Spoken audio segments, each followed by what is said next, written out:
മാനസരസിന് വന്ദനം. കൂട്ടുകാരെ, നിങ്ങൾക്കെല്ലാവർക്കും കഥ കേൾക്കാൻ ഇഷ്ടമല്ലേ?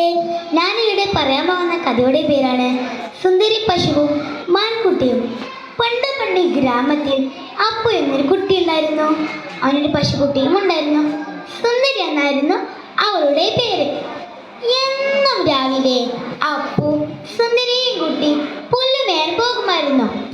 ഒരു ദിവസം സുന്ദരി പുല്ലുമേയുന്നതിനിടയിൽ ഒരു മാൻകുട്ടിയെ കണ്ടു.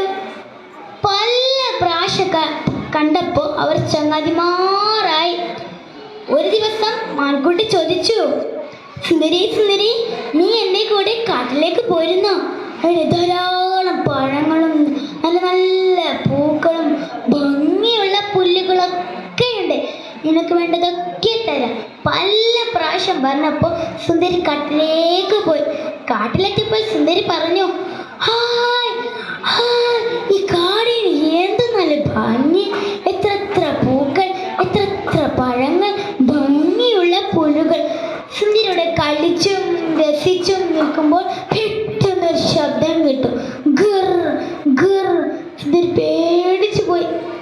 സുന്ദരി ചോദിച്ചു, മാൻകുട്ടി, എന്താണ് ആ ശബ്ദം?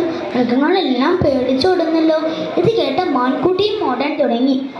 ഓട്ടത്തിനിടയിൽ മാൻകുട്ടി പറഞ്ഞു, സുന്ദരി സുന്ദരി, ഓടിക്കോ ഓടിക്കോ, കാട്ടിലെ രാജാവ് സിംഹം വരുന്നുണ്ട്. സുന്ദരി പേടിച്ചു പോയി. സുന്ദരി ചോദിച്ചു, മാൻകുട്ടി, കാടിനെ കുറിച്ച് പറഞ്ഞപ്പോൾ കാട്ടിലെ അപകടത്തെ കുറിച്ചൊന്നും പറഞ്ഞില്ലല്ലോ, അതെന്തേ? എനിക്കൊരു കാര്യം മനസ്സിലായി, പരിചയമില്ലാത്തവരോട് കൂട്ടുകൂടരുത്. അത് സുന്ദരി വീട്ടിലേക്ക് പോയി. പാവം അപ്പു സുന്ദരിയും കാത്ത് ഉമ്മനപ്പടി ഇരിക്കുന്നുണ്ട്. സുന്ദരിയെ കണ്ട അപ്പുവിന് സന്തോഷമായി. പിന്നീട് ഒരിക്കൽ സുന്ദരി കാട്ടിലേക്ക് പോയിട്ടേയില്ല. കൂട്ടുകാരെ, ഈ കഥയിൽ നിങ്ങൾക്ക് എന്താണ് മനസ്സിലായത്? പരിചയമില്ലാത്തവരുടെ കൂട്ടുകൂടുമ്പോൾ ശ്രദ്ധിക്കണം. നന്ദി, നമസ്കാരം.